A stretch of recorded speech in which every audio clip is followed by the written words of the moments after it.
यह फिल्म की कहानी एक भूत या एक लड़की के बारे में है जिसका भूत एक होटल के कमरे में रहता है। जो भी इस कमरे में आता है उस लड़की का भूत उसे मार देता है। इस तरह से उसने कई लोगों को मारा। अब उसे ऐसा महसूस होता है जैसे उसे धोखा दिया गया हो, जिसके लिए वह सभी से बदला ले रही थी। लेकिन सच्चाई कुछ और थी। अब वह सच्चाई क्या थी? उस भूत लड़की की कहानी जानने के लिए हम कहानी की ओर बढ़ते हैं, जो एक होटल से शुरू होती है जिसका नाम था एम्बर होटल। यहाँ एक महिला कार्यकर्ता का पहला दिन था। होटल में आने पर उसने होटल के मालिक सुखनेदी से मुलाकात की। सुखनेदी ने उसे बताया कि उसे दूसरे मंजिल की सफाई करनी है और बार बार कहा कि तीसरे मंजिल पर मत जाना, क्योंकि वहाँ नवीनीकरण का काम चल रहा है और इसे ध्वस्त किया जा रहा है, इसलिए हमेशा वहाँ से दूर रहना। अब जब महिला कार्यकर्ता दूसरे मंजिल की सफाई कर रही थी तो उसने तीसरे मंजिल से किसी के रोने की आवाज सुनी, इसलिए मना करने के बावजूद वह तीसरे मंजिल पर चली जाती है। वह भी उस दरवाजे को खोलती है जो गलियारे में है और वह एक ऐसे कमरे के सामने खड़ी होती है जिस पर होटल का नंबर नहीं लिखा था और उस कमरे से रोने की आवाज आ रही थी। देखने के लिए महिला कार्यकर्ता दरवाजा खोलती है। एक महिला उस कमरे में बैठी थी जिसकी त्वचा बाल सब सफेद थे। जब उसने महिला कार्यकर्ता को देखा तो वह रोना बंद कर देती है और एक पंक्ति कहती है, 3 रातें और मध्य रात्रि। अब यह पंक्ति महिला कार्यकर्ता के लिए खतरनाक थी, इसलिए वह वहाँ से चली जाती है। अब 3 रातें और मध्य रात्रि का क्या मतलब है यह बाद में पता चलेगा। 3 दिन बाद महिला कार्यकर्ता अपनी बेटी को बताती है कि जब से मैंने उस सफेद त्वचा वाली लड़की को देखा है, अजीब चीजें मेरे साथ हो रही हैं। जैसे हमारे पड़ोस का एक आदमी ने अपने पैर में एक पैचकश लगा लिया और मेरी चाची ने भी अपनी जान ले ली। हमारी बिल्ली भी बिना किसी कारण के मर गई और मुझे इन सभी चीजों के बारे में बहुत अजीब लग रहा है। यह सब सुनकर उसकी बेटी कहती है, माँ, यह सिर्फ आपकी भ्रांति है, क्योंकि हमारे पड़ोस में जो आदमी है वह मानसिक रूप से स्थिर नहीं है, इसलिए उसने ऐसा किया। आपकी चाची तो लंबे समय से मानसिक अस्पताल में भर्ती थी, इसलिए उसने पागलपन के कारण अपनी जान ले ली। और बिल्ली, उसकी तो उम्र ज्यादा हो गई थी, इसलिए उसे मरना ही था। तो आप आराम करें, ऐसा कुछ नहीं है। लेकिन अगर आप अभी भी डरी हुई हैं, तो सोने से पहले प्रार्थना कर लें। अब महिला अपनी बेटी को कुछ नहीं कह पाती और उसकी बेटी वहाँ से चली जाती है। महिला अपने कमरे में जाती है और प्रार्थना करने लगती है, लेकिन हम देखते हैं कि वही सफेद लड़की आईने से बाहर आती है और महिला का पीछा करती है। सफेद लड़की उसकी ओर बढ़ने लगती है और उसे डराने लगती है, लेकिन महिला उसे देख नहीं पाती। जैसे ही महिला रात के 12 बजे सोने जाती है, सफेद लड़की उसके कमरे में जाती है, उसके सारे त्वचा को बड़ी निर्ममता से निकालती है और उसकी जान ले लेती है। महिला की आवाज सुनकर उसकी बेटी वहाँ आती है और उसे देखती है। वह बहुत डर जाती है, रोने और चिल्लाने लगती है और यह दृश्य यहीं समाप्त होता है। अब 3 दिन बाद हम 2 बहनों को देखते हैं। बड़ी बहन का नाम रैना है। अपने पिता की मृत्यु के बाद वह अपने दादा दादी के पास जा रही है। उसकी दादी और दादा कोई और नहीं बल्कि एम्बर होटल की मालिक सुखनेती हैं। एम्बर होटल उसके पिता का आखिरी निशान था, इसलिए वह अपने दादा दादी के पास रहने आई है। जैसे ही वह होटल पहुंचती है, उसकी दादी सुखनेती और दादा उसका बहुत अच्छा स्वागत करते हैं। सभी एक दूसरे से मिलकर बहुत खुश होते हैं। सुखनेती रैना से कहती है कि अब से तुम्हें होटल संभालना होगा, जिसके लिए रैना सहमत हो जाती है, क्योंकि उसे यह होटल किसी तरह चलाना है। कारण यह है कि अब उसकी छोटी बहन की जिम्मेदारी रैना पर थी, जिसकी रहने की खर्चे और कॉलेज की फीस रैना को ही उठानी थी। सुखनेती रैना और उसकी बहन को यह भी समझाती है कि तुम होटल में कहीं भी जा सकती हो सिवाय तीसरी मंजिल के, क्योंकि वहाँ कर्मचारी छुट्टी पर हैं, इसलिए वहाँ जाना ठीक नहीं है। रैना अपनी बहन का स्कूल में दाखिला भी कराती है और जब वह वहाँ जाने लगती है तो उसकी पुरानी दोस्त से मिलती है जिसे वह पहले पसंद करती थी। वह लड़का भी एक रिपोर्टर था। वह रैना को कहता है कि खुद का ध्यान रखना, क्योंकि वह एक रिपोर्टर है और वह एक महिला की हत्या की जांच कर रहा है। वह और कोई नहीं बल्कि वही पहली महिला कार्यकर्ता है। वह बताता है कि मैं इस केस की जांच कर रहा हूँ और आज मैं उस जगह जा रहा हूँ जहाँ वह महिला काम करती थी, ताकि मुझे वहाँ कोई सबूत मिल सके। जब वह बताता है कि वह महिला एम्बर होटल में काम करती थी तो रैना यह सुनकर बहुत चौंक जाती है, क्योंकि यही उसका होटल है जहाँ वह रहने आई है। लेकिन उसकी दादी सुखनेती ने रैना से महिला कार्यकर्ता की मृत्यु के बारे में छिपा रखा था, इसलिए अब वह रिपोर्टर रैना के साथ एम्बर होटल आता है। वह सुखनेती से पूछता है कि वह महिला यहाँ कितने समय से काम कर रही थी। सुखनेती बताती है कि वह केवल कुछ दिनों से यहाँ थी, लेकिन हमें नहीं पता कि उसके साथ क्या हुआ। इस बार रिपोर्टर यह तय करता है कि वह होटल में रुकेगा ताकि वह और सबूत इकट्ठा कर सके। यहाँ रैना अपने दादा दादी से नाखुश है कि तुमने हमें इसके बारे में क्यों नहीं बताया। सुखनेती कहती है, बेटा, क्योंकि तुमने अभी अपने पिता की मृत्यु का अनुभव किया है, इसलिए हमने तुम्हें तुम्हें नहीं बताया ताकि तुम और चिंतित न हो जाओ। रैना की बहन रात में प्रार्थना कर रही है और वह रैना से भी कहती है कि भगवान में विश्वास रखो और प्रार्थना करो। जब रैना अपने कमरे के बाहर खड़ी थी तो उसने तीसरी मंजिल के एक कमरे से रोशनी जलती हुई देखी, इसलिए वह वहां जाकर देखती है कि वहां कौन है और किसने लाइट जलाई, क्योंकि वहां कोई नहीं होना चाहिए था, जैसा कि सुखनेती ने बताया था। महिला कार्यकर्ता की तरह रैना भी गलियारे का दरवाजा खोलने की कोशिश करती है, लेकिन जब वह देखती है कि दरवाजा बंद है तो वह इसे तोड़कर अंदर चली जाती है। वह अपने सामने के कमरे से लड़की की रोने की आवाज भी सुनती है। जैसे ही उसने दरवाजा खोला, वह सफेद लड़की कमरे में बैठी थी। वह भी रैना को देखती है और कहती है 3 रातें और मध्य रात्रि। रैना कुछ नहीं करती और चुपचाप वहाँ से चली जाती है, क्योंकि उसे लगता है कि शायद यह लड़की होटल की मेहमान है, लेकिन वह उस लड़की के बारे में सारी रात सोचती रही। अगले दिन जब वह अपनी बहन को स्कूल छोड़ने जाती है तो कार पर लिखा होता है पहला दिन, जो फिर गायब हो जाता है। लेकिन यह बात रैना को परेशान कर देती है, इसलिए वह इसके बारे में सुखनेती से बात करती है। वह सुखनेती से 3 रातें और मध्य रात्रि के बारे में पूछती है। वह बताती है कि पिछले रात मैंने तीसरी मंजिल के एक कमरे से जलती हुई एक लैंप देखा। फिर जब मैं वहाँ गई तो मैंने एक लड़की की रोने की आवाज सुनी। फिर मैंने उस कमरे में मेहमान की स्थिति जानने के लिए जाने का फैसला किया। यहाँ रैना के मन में यह सवाल भी था कि अगर तीसरी मंजिल पर कोई रह रहा था तो सुखनेती ने क्यों कहा कि वहाँ नवीनीकरण का काम चल रहा है और वहाँ कोई नहीं है। लेकिन जब सुखनेती ने उसकी सारी बातें सुनी तो वह बहुत डर गई। यह स्पष्ट था कि उसे तीसरी मंजिल का भयानक रहस्य पता था। लेकिन अब जब रैना वहाँ जा चुकी थी तो सुखनेती उसके बारे में सोचकर और भी डर गई। यह समझ में नहीं आ रहा था कि रैना को क्या बताना चाहिए। रैना वहाँ से चली जाती है। अब रैना अपनी बहन को स्कूल छोड़ने जाती है। उसके जाने के बाद सुखनेती के पति वहाँ आते हैं। वह कहते हैं कि आज पुलिस हमारे होटल में आने वाली है, क्योंकि लेडी पाकर की बेटी ने पुलिस को यहाँ जो कुछ भी हुआ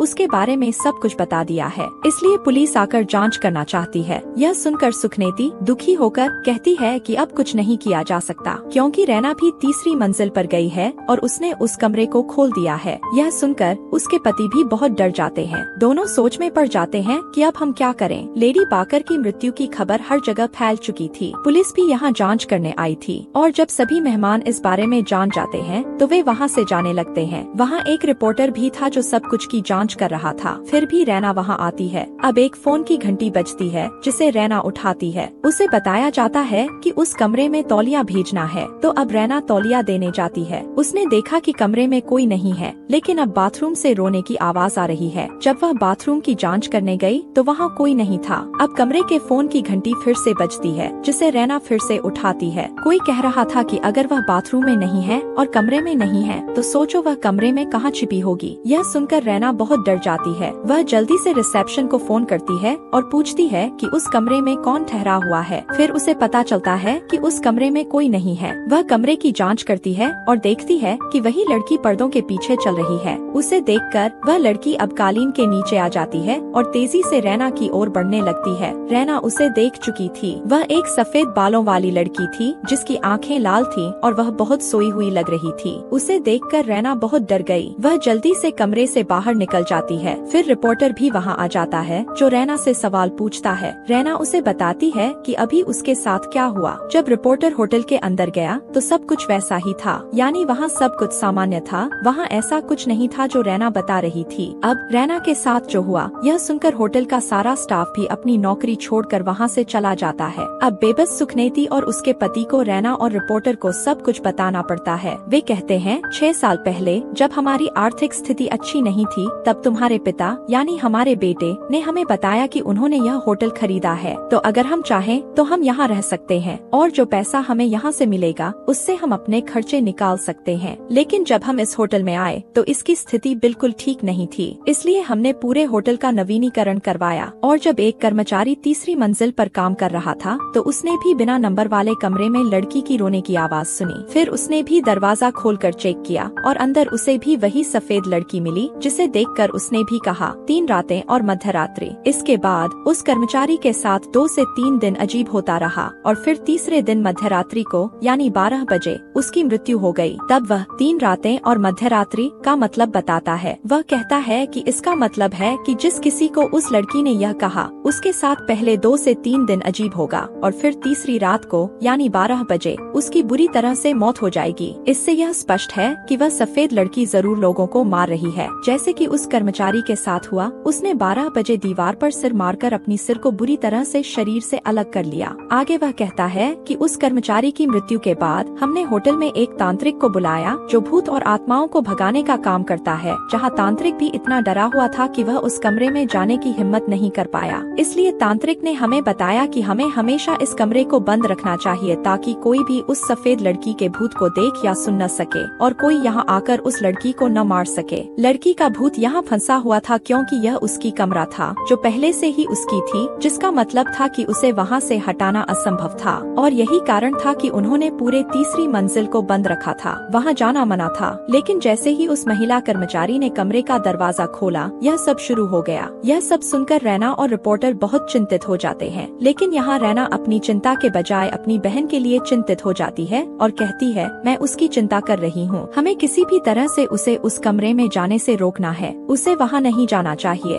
उसे किसी भी कीमत पर वहाँ नहीं जाना चाहिए। रैना की बहन को स्कूल में दिखाया गया है। जब वह कुछ आवश्यक उपकरण लेने प्रयोगशाला में गई तो उसने भी अजीब आवाजें सुननी शुरू कर दी और फिर वहाँ रखी हुई मूर्ति जीवन में आ जाती है। वह यहाँ से वहाँ जाने लगती है। उसने एक कैंची उठाई और रैना की बहन की ओर बढ़ने लगती है और बार बार वह कह रही थी कि जब तुम मरोगी तो तुम भी वही दर्द महसूस करोगी जो उस सफेद लड़की ने महसूस किया। यह देखकर वह बहुत डर गई। वह चिल्लाते हुए बाहर निकल जाती है। उसकी आवाज सुनकर लोग वहाँ इकट्ठा हो जाते हैं। जब रैना की बहन ने शिक्षक को बताया कि अंदर कोई है और मूर्तियाँ हिल रही हैं, तो शिक्षक अंदर जांचने जाते हैं। लेकिन वहाँ ऐसा कुछ नहीं था। सब कुछ सामान्य था। सब कुछ अपनी जगह पर था। रैना की बहन घर आई, जहाँ रैना ने उससे पहला सवाल पूछा, क्या तुम तीसरी मंजिल के उस कमरे में गई थी या नहीं? जिस पर उसकी बहन ने कहा, हाँ, मैं भी उस कमरे से रोने की आवाज सुन रही थी, तो मैंने वहाँ जाकर उसकी जांच की, जहाँ मैंने एक सफेद लड़की को बैठा हुआ देखा और उसने मुझसे कहा 3 रातें और मध्यरात्रि, जिसका मतलब था कि अब इन दोनों बहनों के पास केवल 3 रातें हैं। इसलिए उस सफेद लड़की के बारे में जानने के लिए रैना और रिपोर्टर उस तांत्रिक के पास जाते हैं जिसने तीसरी मंजिल को सील कर रखा था। तांत्रिक बताता है कि उस सफेद लड़की ने जरूर कुछ ऐसा छिपाया है जो उसे मरने के बाद भी परलोक नहीं जाने दे रहा है। वह इस दुनिया में फंसी हुई है और अब अगर उन्हें सच्चाई जाननी है तो उन्हें उस लड़की का नाम जानना होगा, क्योंकि लड़की के नाम से ही वे उसके भूत से बात कर सकेंगे।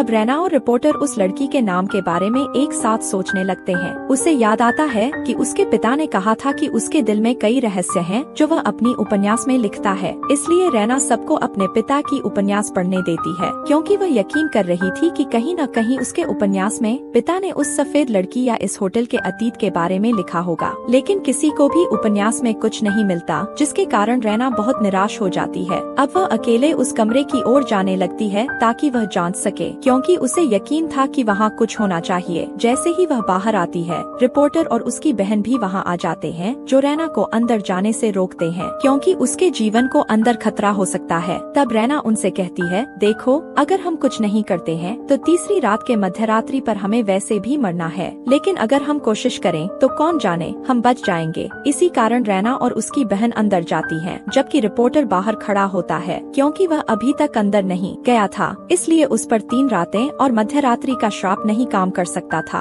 कमरे में आने पर रैना और उसकी बहन अलग अलग होकर सबूतों की तलाश करने लगती हैं, जहां उनकी नजर एक सूखे सफेद फूल पर पड़ती है। रैना की बहन बाथरूम की जांच करने जाती है, जहां उसे उस लड़के का भूत आईने में दिखता है जो उसे डरा रहा था। रैना बैठकर चेक करने जाती है, जहां उसे एक कागज का टुकड़ा मिलता है जिस पर एक एंजल लिखा हुआ था, जिसे रैना अपने पास रख लेती है और अपनी बहन को दिखाने के लिए जाने लगती है। लेकिन उसने देखा कि उसकी बहन पर कब्जा हो गया था, यानी उस लड़की की आत्मा ने उसे पकड़ लिया था। रैना अपनी बहन को होश में लाने की कोशिश करती है, लेकिन अब उसकी बहन के सिर पर एक अजीब सा चेहरा था, जिससे वह रैना पर हमला करती है। वह दीवार पर अपना सिर मारती है और दीवार पर चढ़ जाती है। वह बहुत डरावनी लग रही थी। उसकी चीख सुनकर रिपोर्टर भी अंदर आता है, जहां वह किसी तरह उस कब्जे से बाहर निकल आता है, लेकिन खुद भी काफी घायल हो जाता है। अब रैना की बहन पूरी तरह ठीक थी, लेकिन फिर उसने देखा कि सफेद लड़की का भूत उसके सामने खड़ा है। वह फिर से कहती है 3 रातें, और रैना ने रिपोर्टर से कहा कि अब यह श्राप भी उस पर आ गया है, क्योंकि वह इस कमरे में आ गया था। लेकिन तीनों जल्दी से कमरे से बाहर भाग जाते हैं। फिर उन्होंने देखा कि घड़ी में 12 बज रहे थे, यानी रैना और उसकी बहन का दूसरा दिन शुरू हो गया था, जबकि आज रिपोर्टर का पहला दिन था।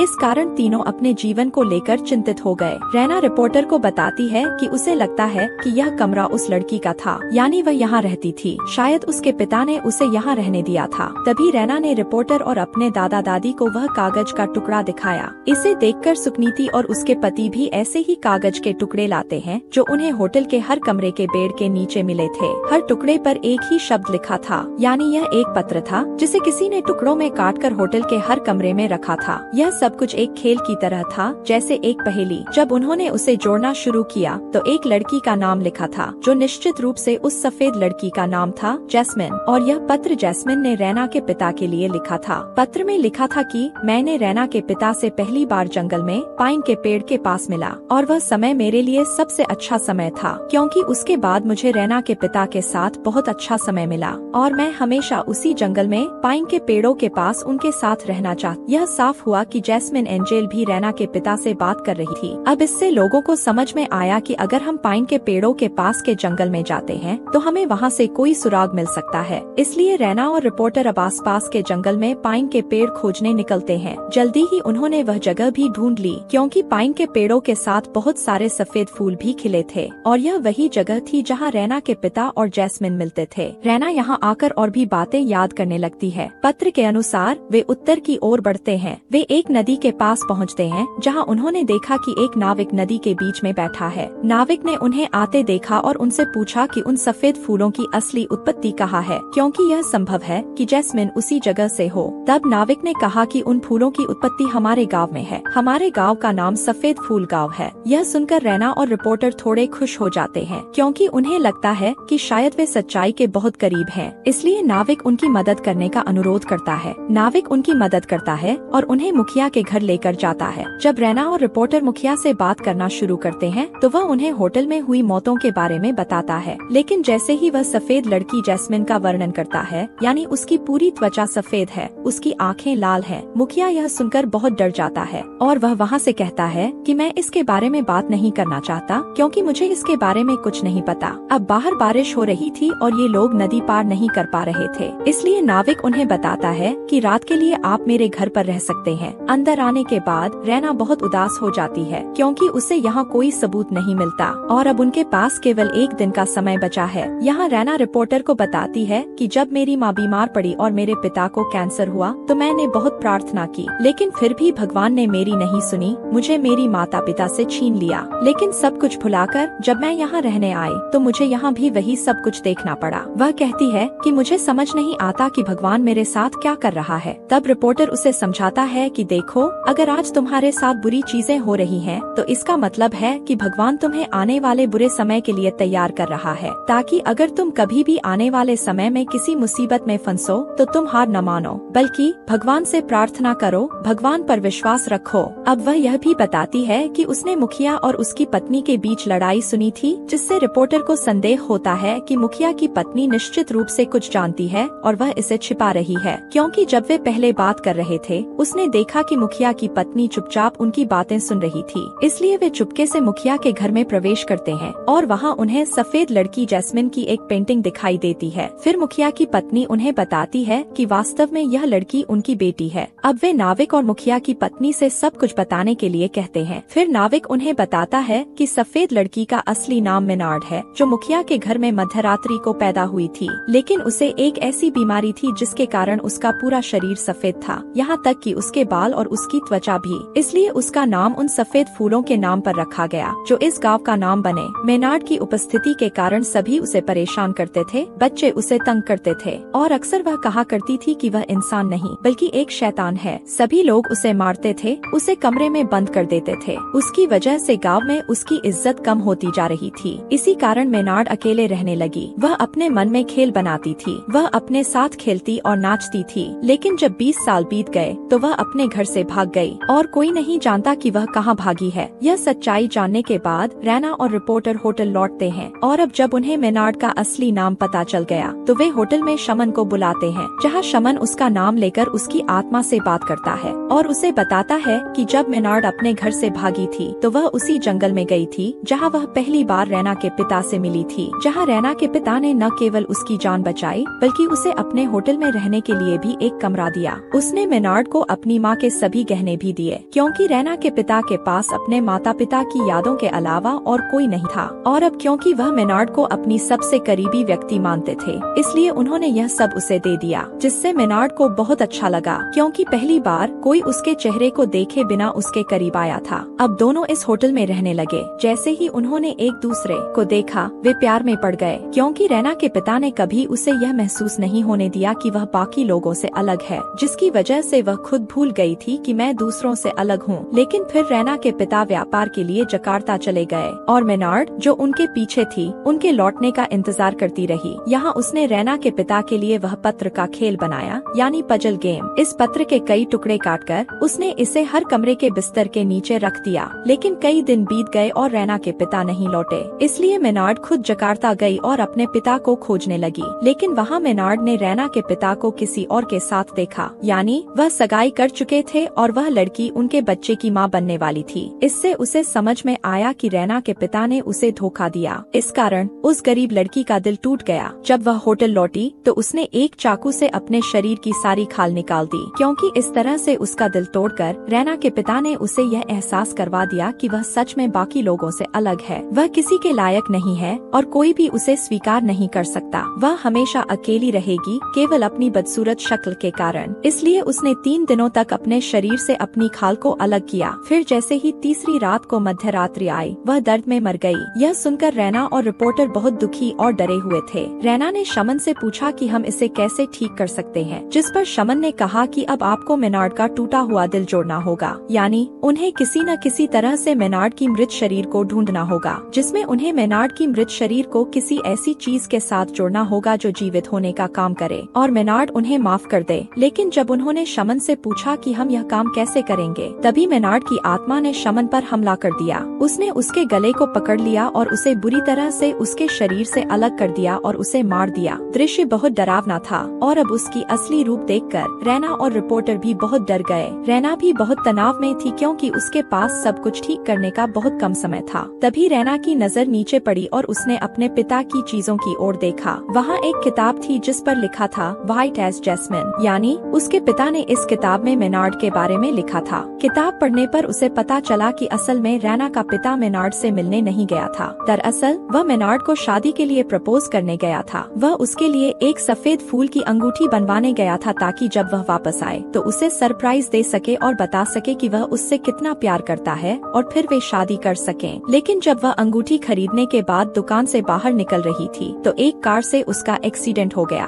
उस एक्सीडेंट में रैना के पिता को सिर में गहरा घाव लगा, जिससे उसकी याददाश्त चली गई और जिस कार में उसका एक्सीडेंट हुआ वह उसकी असली संतान नहीं थी। उसने उसे गोद लिया था और उसे अपने बेटे की पहचान दी थी, उसका नाम और सब कुछ। इसलिए रैना का पिता खुश नहीं रहा और उसने अपने पति के साथ रहने लगा। लेकिन फिर एक दिन उसे सब कुछ याद आ गया कि वह यहाँ क्यों आया था, तो उसने जल्दी होटल लौटने का फैसला किया, क्योंकि वह भी मेनार्ड से बहुत प्यार करता था। लेकिन तब तक मेनार्ड की स्थिति बहुत खराब हो चुकी थी, वह सड़ चुकी थी और इसे देखकर रैना के पिता बहुत दुखी हो गए। वह पूरी तरह से टूट गए। वह हमेशा यही सोचते रहते थे कि काश उन्होंने मेनार्ड को सब कुछ बता दिया होता कि मैं तुमसे कितना प्यार करता हूँ और मैं तुम्हें सरप्राइज देने जा रहा हूँ। अगर ऐसा होता तो आज वह ऐसा नहीं करती और वे एक साथ होते और शादी कर लेते। लेकिन अब जब मेनार्ड मर चुकी थी तो वह चली गई थी। इसलिए रैना के पिता ने उसकी शरीर को होटल के बेसमेंट में एक सुरंग में दफन कर दिया, ताकि वह पुनर्जीवित हो सके। उस कब्र पर उसने वही सफेद फूल की अंगूठी की तस्वीर बनाई जो उसने मेनार्ड के लिए बनाई थी, ताकि मेनार्ड की आत्मा शांति से रह सके और उसकी कब्र हमेशा यहाँ रहेगी, जहाँ उसने मेनार्ड के साथ कई खूबसूरत यादें बनाई थी। इसके बाद रैना के पिता ने इस होटल को हमेशा के लिए छोड़ दिया, क्योंकि वह इस दुख में अपनी जिंदगी नहीं बिता सकते थे। यह सब देखकर रैना और उसकी बहन ने समझा कि इसका मतलब है कि पापा ने कभी मेनार्ड को धोखा नहीं दिया। दरअसल वह उससे बहुत प्यार करते थे, लेकिन मेनार्ड उस सच को जानने से पहले ही मर गई। अब उन्हें किसी भी तरह मेनार्ड को पूरी सच बताना होगा, तभी वे शमन की बात याद कर पाएंगे कि उन्हें मेनार्ड के शरीर को किसी ऐसी चीज से जोड़ना होगा जो जीवित होने का काम करे। अब यह अंगूठी जीवित चीज का काम करने वाली थी, जिसके द्वारा वह मेनार्ड के शरीर को पहन सकती थी और उसके टूटे हुए दिल को जोड़ सकती थी। इससे उसे यह भी पता चल जाएगा कि रैना के पिता उसे बहुत प्यार करते थे और कभी भी उसे धोखा नहीं दिया। इसके बाद रैना और रिपोर्टर होटल के बेसमेंट में जाते हैं। वे पूरी तैयारी के साथ आए थे ताकि वे बेसमेंट के अंदर उसकी कब्र ढूंढ सकें। इसके बाद वे सुरंग में अलग अलग जाकर मेनार्ड के शरीर की तलाश करने लगते हैं। लेकिन फिर मेनार्ड की आत्मा माँ भी यहाँ आती है क्योंकि वह उन्हें यह काम आसानी से नहीं करने दे सकती थी। वह रिपोर्टर को अपना बनाकर उनका समय बर्बाद करती है। उसके माध्यम से वह रैना को गलत दिशा दिखाती है, लेकिन रैना को जल्दी ही समझ में आ जाता है कि रिपोर्टर पर कब्जा हो गया है और अगले पल वह रैना पर हमला कर देती है। इससे बचते हुए रैना उससे भाग जाती है, लेकिन रैना अपनी रक्षा में रिपोर्टर पर हमला कर देती है और उसे घायल कर देती है ताकि यदि वह कब्जा कर ले तो वह उसके करीब न आ सके। इसके बाद रैना फिर से कब्र की तलाश करने लगती है। वह भी बहुत परेशान थी क्योंकि अब उसके पास बहुत कम समय बचा था, 12 बजने वाला था। तभी रैना को अपने बैग में दादा दादी का एक पत्र मिलता है। उसमें लिखा होता है, हे रैना, अगर तुम्हें कोई रास्ता नहीं दिखता तो तुम भगवान से प्रार्थना करो, देखो तब वह निश्चित रूप से तुम्हारी मदद करेगा, क्योंकि उसके पास अंतिम रास्ता है, भगवान जो जरूर मदद करता है। इसलिए रैना प्रार्थना करने लगती है। वह रोते हुए भगवान से प्रार्थना करती है। वहीं रैना की बहन भी अपने दादा दादी के साथ प्रार्थना कर रही थी, क्योंकि उसे यकीन था कि केवल भगवान ही हमें बचा सकता है। और ऐसा होता है क्योंकि थोड़ी दूर चलने के बाद रैना को वह कब्र मिल जाती है जिसे वह खुदाई करने लगती है और थोड़ी ही देर में उसे मेनार्ड की हड्डियां मिल जाती हैं। लेकिन इससे पहले कि रैना उस अंगूठी को मेनार्ड के हाथ में रख पाती, वही पोजेस्ड रिपोर्टर वहां आ जाता है। वह रैना पर हमला करता है, लेकिन जैसे ही वह रैना पर हमला करता है वह अपनी जान की परवाह किए बिना वह अंगूठी मेनार्ड के हाथ में डाल देती है, जिसके कारण उसका शव और जीवित चीज यानी तत्व एक दूसरे से मिल गए। जैसे ही यह हुआ मेनार्ड को पूरी सच्चाई का पता चला,